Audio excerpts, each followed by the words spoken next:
Latest technology courses, best infrastructure మరియు అద్భుతమైన placements. Engineering లో మీ best choice Avian institute of engineering and technology, Ibrahimpatnam.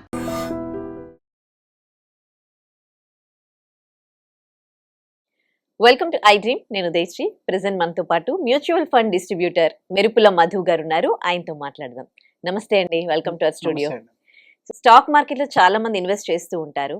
Stock market లో direct stocks పైన invest చేయడం మంచిదా, లేకపోతే మ్యూచువల్ ఫండ్స్ లో ఇన్వెస్ట్ చేయడం మంచిదా? దేంట్లో ఎక్కువ లాభాలు ఉంటాయి, దేంట్లో నష్టాలు ఉంటాయి?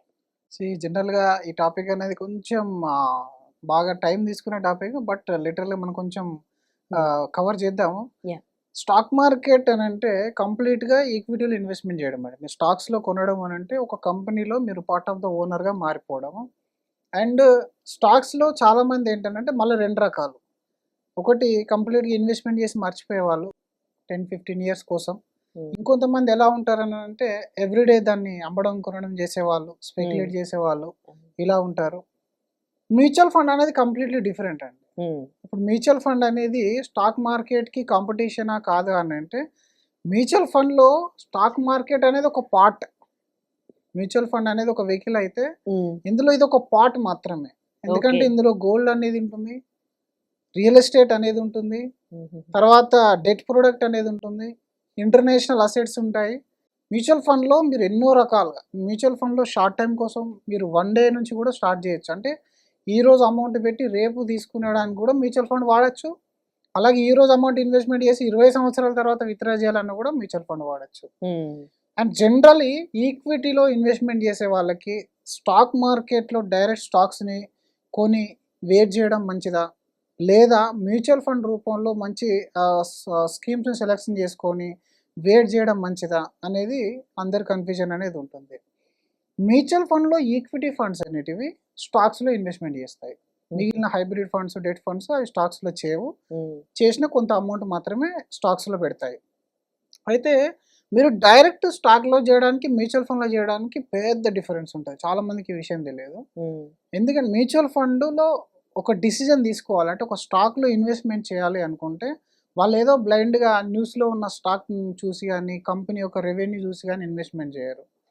మ్యూచువల్ ఫండ్ స్కీమ్లో లెట్సే ఒక 40-50 ప్రాపర్ కంపెనీలు అనలైజ్ చేసి పెట్టుకుంటారు. ఆ 50 స్టాక్స్ని వాళ్ళు అనలైజ్ చేసి పెట్టుకోవడానికి కనీసం ఇండియాలో ఉన్న 3000 కంపెనీలు అనలైజ్ చేస్తారు వాళ్ళు. ఈ 3000లో ఐటీ సెక్టర్ ఉంటుంది, బ్యాంకింగ్ సెక్టార్ ఉంటుంది, తర్వాత ఎఫ్ఎంసీజీ సెక్టార్ ఉంటుంది, తర్వాత ఇన్సూరెన్స్ సెక్టార్ అనేది ఉంటుంది, అలాగే మనకు ఆటోమొబైల్ సెక్టార్ అనేది ఉంటుంది, ఫార్మా సెక్టార్ అనేది ఉంటుంది. ఇలా 18 సెక్టార్స్లో డివైడ్ అయి ఉంటుంది. ఇప్పుడు మీరు స్టాక్స్లో ఇన్వెస్ట్మెంట్ చేయాలి అనుకుంటే ఈ అన్ని సెక్టార్ని మనం ట్రాక్ చేయడం ఒక పర్సన్తో అవ్వదు. ఐదర్ మీరు ఏదైనా ఒక బ్రోకింగ్ ఏజెన్సీని వచ్చే కాల్స్ని తీసుకోవాలి, లేదా మీకు తెలిస్తే కొంతకాలం మీరు దాని మీద స్టడీ చేసి మీరు ఇన్వెస్ట్మెంట్ చేయాలి. ఇది ఎవ్రీడే వర్క్ అనమాట. ఒక్కరోజు మీరు మర్చిపోవడానికి ఉండదు. ఎందుకంటే స్టాక్ మార్కెట్ ఎంత సెన్సిటివ్ అంటే ఈవెన్ సింగిల్ న్యూస్తో కూడా ఎఫెక్ట్ అవుతూ ఉంటుంది. ఒక్కొక్క స్టాక్స్ ఒక్కొక్కసారి రిస్క్ విషయంలో చూస్తే ఒక్క స్టాక్లో వచ్చే నష్టానికి లాభానికి, మ్యూచువల్ ఫండ్లో వచ్చే లాభానికి నష్టానికి చాలా తేడా ఉంది. స్టాక్లో లాభమైనా సడన్లీ స్పైక్ వస్తుంది, నష్టమైనా సడన్లీ డ్రాప్ అయిపోతుంది. మ్యూచువల్ ఫండ్లో డివైడెడ్ ఇంటూ 100 కాబట్టి అది చాలా లెస్ వాలటైల్గా అనేది ఉంటుంది. రెండోది నేను చెప్పిన ఈ 18 సెక్టార్స్లో కనీసం 5 to 6 మెంబర్స్ అయినా రీసెర్చ్ అనలిస్ట్ ఉంటారు. They are more qualified than us. మనకంటే క్వాలిఫైడ్ ఉన్న పర్సన్ మన కోసం వర్క్ చేస్తాడు. ఏంటి ఆ సెక్టార్లో, ఇప్పుడు ఫర్ ఎగ్జాంపుల్ ఆటోమొబైల్ సెక్టార్ ఒక పర్సన్ చూస్తే ఇంకో పర్సన్ బ్యాంకింగ్ సెక్టర్ అనలైజ్ చేస్తాడు.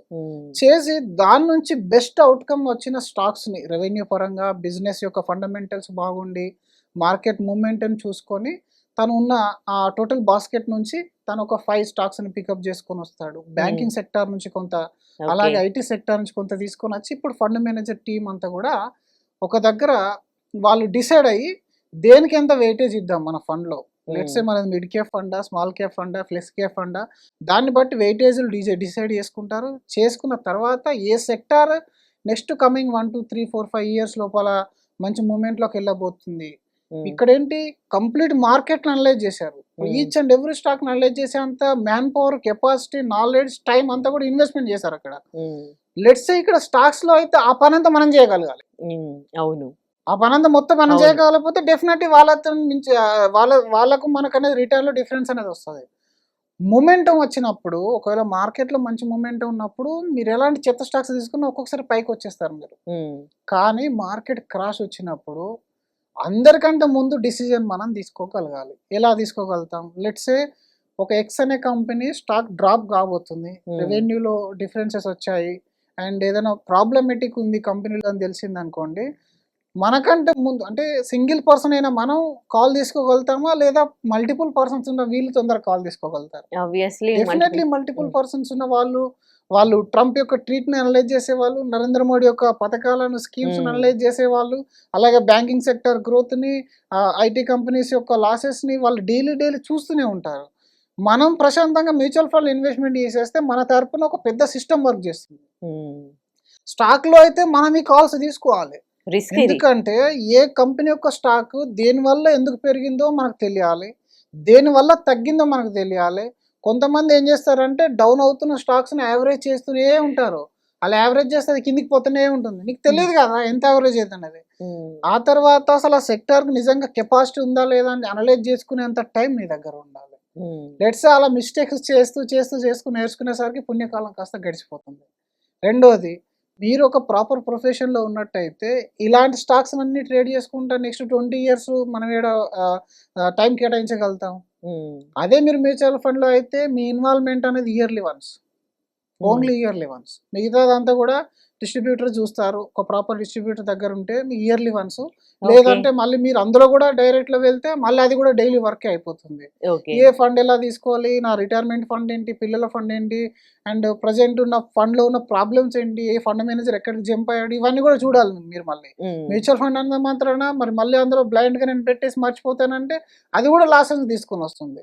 కానీ కొన్ని మ్యూచువల్ ఫండ్ స్కీమ్స్ అనేది నాట్ అప్ టు ద మార్కెట్లో ఉన్న రిటర్న్ క్యాప్చర్ చేయవు, కానీ మార్కెట్లో ఉన్న నెగిటివిటీని మాత్రం క్యాప్ చేసేసి డౌన్ అయిపోతూ ఉంటాయి. అలాంటి స్టాక్స్ ఉంటాయి కొన్ని. అది వీళ్ళు ప్రాపర్గా అనలైజ్ చేయలేరు అనుకోండి, అప్పుడు దెబ్బడిపోతుంది. అందుకని చెప్పేసి మ్యూచువల్ ఫండ్లో చేసినా సరే ఒక ప్రాపర్ సర్వీస్ పాయింట్ దగ్గర మీరు చేయాలి. స్టాక్లో చేసినప్పుడు ట్రాకింగ్ ఒకటి ఇష్యూ, టైమింగ్ అనేది ఒకటి ఇష్యూ. మీరు ఎంత బాగా ట్రాక్ చేసినా కొన్ని స్టాక్స్ పోతూనే ఉంటాయి. మీరు అందులో వెయిటేజ్ ఎంత పెట్టారు అనేది ఇంపార్టెంట్. నేను ఈ ఎక్స్ అనే కంపెనీలో నేను ఎంత వెయిట్ పెట్టాలి, మీరు మ్యూచువల్ ఫండ్లో చూస్తే వాళ్ళు హయ్యర్ సైడ్ 10% వెయిట్ కంటే ఎక్కువ పెట్టారు ఒక సెక్టార్కి, 10-15% కంటే. అదే మనం ఏం చేస్తాం, ఒక 2 years నుంచి కంటిన్యూస్లీ పైకి వెళ్ళింది అనుకోండి స్టాక్, కావాలంటే మనం 30% కూడా పెడతాం అందులో. ఎందుకంటే కంటిన్యూస్లో లాభాలు చూస్తూ ఉంటే మన మైండ్ కంట్రోల్ అవ్వదు. మ్యూచువల్ ఫండ్ ఏంటంటే మీకు నా గ్రీడీనెస్ని తగ్గించేసి సింపుల్ డైవర్సిఫైడ్ చేసేస్తుంది. ఇప్పుడు మన పిల్లల ఎడ్యుకేషన్ కోసం మనం ఒక ఫండ్ సెలెక్షన్ చేసుకోవాలి, విచ్ ఇస్ సూటబుల్ ఫండ్. మన రిటైర్మెంట్ 20 years తర్వాత అవుతుంది, 15 years తర్వాత అవుతుంది, దానికి సూటబుల్ ఫండ్. ఇక్కడ ఏంటంటే గోల్ బేస్డ్ మీరు వెళ్ళిపోవచ్చు. అండ్ స్ట్రక్చరల్ బేసిస్లో చూసినా లాస్ట్ 15-20 years మీరు అరౌండ్ 15-16% రిటర్న్ కూడా జనరేట్ చేసింది. బట్ స్టాక్స్లో చేసిన చాలామంది ఈవెన్ ఇండెక్స్ని బీట్ చేయలేరు, పక్కకెట్టండి. ఈవెన్ సేవింగ్స్ బ్యాంక్స్ FD ఏదైతే ఉంటుందో దాన్ని కూడా బీట్ చేయలేక కష్టపడే వాళ్ళు చాలా మంది ఉన్నారు. ఎవరో 100లో ఒక 20% మంది ప్రాపర్గా ఎడ్యుకేట్ అయ్యి కోర్సులలో జాయిన్ అయిపోయి కాస్త నేర్చుకొని టైం ఇస్తే వాళ్ళు కూడా మంచి రిటర్న్ జనరేట్ చేస్తారు.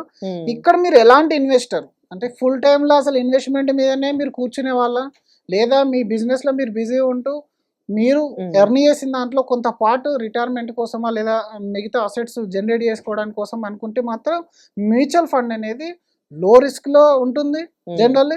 అండ్ క్యాప్చరింగ్ అని మార్కెట్ను క్యాప్చర్ చేయడంలో మీరు తీసుకున్న 10 స్టాక్సే క్యాప్చర్ చేయాలని రూల్ లేదు. అదే మీరు మ్యూచువల్ ఫండ్లో 5 schemes తీసుకుంటే కనీసం 200 కంపెనీలు వస్తాయి అందులోకి. ఆ 200 కంపెనీలు మీరు ఓన్గా పోర్ట్ఫోలియోలో మెయింటైన్ చేయగలుగుతారా? It is very very difficult. కాబట్టి మ్యూచువల్ ఫండ్స్ అనేది ఈవెన్ ఎలాంటి వాళ్ళకైనా సూటబుల్ అయ్యే ప్రోడక్ట్ అనమాట. ఎలాంటి కన్జర్వేటివ్ ఇన్వెస్ట్ కానీ అగ్రెసివ్ ఇన్వెస్టర్ కానీ మీరు కావాలంటే ఇక్కడ అగ్రెసివ్గా మారారు. ఫర్ ఎగ్జాంపుల్ మీకు తెలుసు ఈ నెక్స్ట్ 3 years లోపల ఫార్మా సెక్టర్ కానీ హాస్పిటల్ రంగం కానీ అడ్వాన్స్ రిటర్న్స్ తీసుకోబోతుందని మీకు తెలిసింది. ఇక్కడైతే మీరు ఒక 10 హాస్పిటల్స్ లేదా డయాగ్నోటిక్ సెంటర్స్ మీద ఇన్వెస్ట్మెంట్ చేస్తారు మహా అయితే. అదే మీరు ఒక సెక్టర్ ఫండ్ని తీసుకున్నారు, హెల్త్ కేర్ సెక్టర్ని కానీ తీసుకున్నారు అనుకోండి, ఆ హెల్త్ కేర్లో దాదాపు ఏ కంపెనీకి ఎంత వెయిటేజ్ ఇవ్వాలి, అంటే ఏ కంపెనీలో ప్రాఫిట్స్ బాగా వస్తాయి, ఎప్పుడు దేన్ని ఎగ్జిట్ అవ్వాలి, ఎప్పుడు దేన్ని ఎంట్రీ అవ్వాలి, అంత ఒక సిస్టమేటిక్ ప్రాసెస్ లో నడిచిపోతుంది. ఇప్పుడు మీరు అగ్రెసివ్ గా హెల్త్ కేర్ సెక్టార్ లో ఉన్నప్పటికీ your weightage on the single company is very low, your overall capital loss వచ్చే ఛాన్స్ అనేది ఇక్కడ very very very low. And ఒకవేళ గ్రాబ్ చేయాలనుకుంటే ఎంటైర్ సెక్టర్ పెరిగినప్పుడు ఇక్కడ కంటే ఎక్కువ గ్రాబింగ్ అనేది ఇక్కడే ఉంటుంది మ్యూచువల్ ఫండ్స్. ఓకే, తక్కువ ఈక్విటీలో అంటే ఎంత అమౌంట్ ఎర్న్ చేస్తున్న వాళ్ళు ఇన్వెస్ట్ చేయొచ్చు. హౌస్ వైఫ్స్ చాలా మంది ఉంటారు, వీళ్ళకంటే ఒక మంత్లీ ఇంత సంపాదిస్తూ ఉన్న 1 lakh లోపు సంపాదిస్తున్న వాళ్ళు, 50 వరకు సంపాదిస్తున్న వాళ్ళు, అంటే పర్ ఇయరే కట్టాలి అని అంటున్నారు కదా మీరు, అంటే ఎంత వరకు ఉన్న వాళ్ళు, ఎంత సంపాదిస్తున్న వాళ్ళు ఎంత వరకు కట్టుకోవచ్చు? ఈక్విటీలో ఇన్వెస్ట్మెంట్ అనేది ఇక్కడ even stocks and mutual fund విషయంలో కూడా మీరు గమనించినట్టయితే ఒక్కో కంపెనీ ఒక షేర్ అనేది ఒక్కొక్కసారి 5,000 నుంచి 1,50,000 2 లక్షల వరకు కూడా ఉంటుంది, రైట్? అదే మ్యూచువల్ ఫండ్ లో అయితే మీరు 500 రూపీస్ నుంచి స్టార్ట్ చేయొచ్చు. ఈవెన్ మ్యూచువల్ లో 500 నుంచి స్టార్ట్ చేయొచ్చు. మ్యూచువల్ బెస్ట్ అంటున్నారు కాబట్టి మ్యూచువల్ ఫండ్స్ నుంచి అయితే మీకు ఏంటంటే ఎలాంటి రెస్ట్రిక్షన్ అనేది ఉండదు. 5,000 రూపాయలు ఉన్నా మీరు ఇన్వెస్ట్మెంట్ చేయొచ్చు వన్ టైం, లేదా 500 రూపీస్ పర్ మంత్ ఎస్ఐపి నుంచి స్టార్ట్ చేయొచ్చు. అలాగని చెప్పేసి మంచి సాలరీ ఉన్న వాళ్ళు కూడా అదే 500 స్టార్ట్ చేయొద్దు.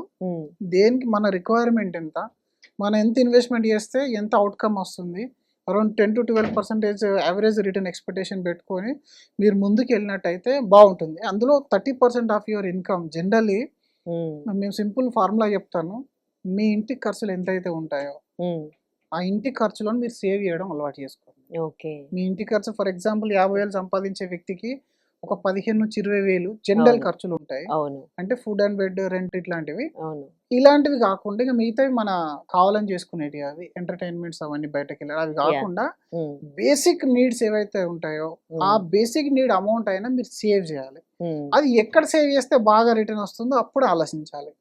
లెట్స్ సే మీరు ఒక 15,000 రూపీస్ మీరు సేవ్ చేశారనుకోండి, అంటే ఒక నెల ఖర్చులు మీరు సేవ్ చేశారు. ఒక 100 months మీరు సేవ్ చేస్తే మీరు 100 months కు గ్రాసరీకి ఎలాంటి ఇబ్బంది పడాల్సిన అవసరం లేదు. సింపుల్ కదా.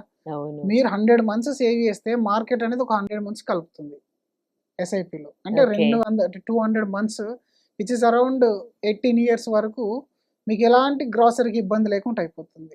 సో ఈ విధంగా క్యాలిక్యులేట్ చేసుకోవాలి. మీ మంత్లీ ఎక్స్పెండిచర్ ఎంత ఉందో అంత సేవ్ చేసేంత వరకు కష్టపడాలి మీరు. అంతే తప్ప ఇప్పుడు మీరు 50,000 సంపాదిస్తూ 2,000 లక్కు వెతకద్దు, అందులో లక్ రాదు. సో జనరల్ గా ఆ విధంగా మీరు కనుక ప్రాపర్ గా అనలైజ్ చేసుకుని పెట్టుకోగలిగితే ఫ్యూచర్ అనేది బాగుంటుంది. Right, thank you so much Madhu గారు, చాలా మంచి విషయాలు చెప్పారు. థ్యాంక్ యూ అండి. And for more videos, please subscribe to iDream. Please subscribe to iDream. Please subscribe iDream. And please subscribe to iDream. For more videos, subscribe to iDream. please like, share and subscribe to the channel. Congratulations, iDream. Subscribe to iDream. Subscribe to iDream. So subscribe to iDream Media. iDream ki iDream team andarki huge congratulations. Please subscribe iDream Media. Please subscribe to iDream. Subscribe iDream. Please subscribe to iDream. iDream అంటే నా కళల channel subscribe చేసుకున్న నోరు తిరుగుతలేదు, మీరైతే గంట గుర్తు కొట్టండి. For more such videos, please subscribe to iDream. Subscribe to iDream. Please subscribe to iDream. Please subscribe iDream Media. Please do subscribe to iDream. Please subscribe to iDream Media. For best entertainment and information, please subscribe iDream. And don't forget to subscribe to iDream.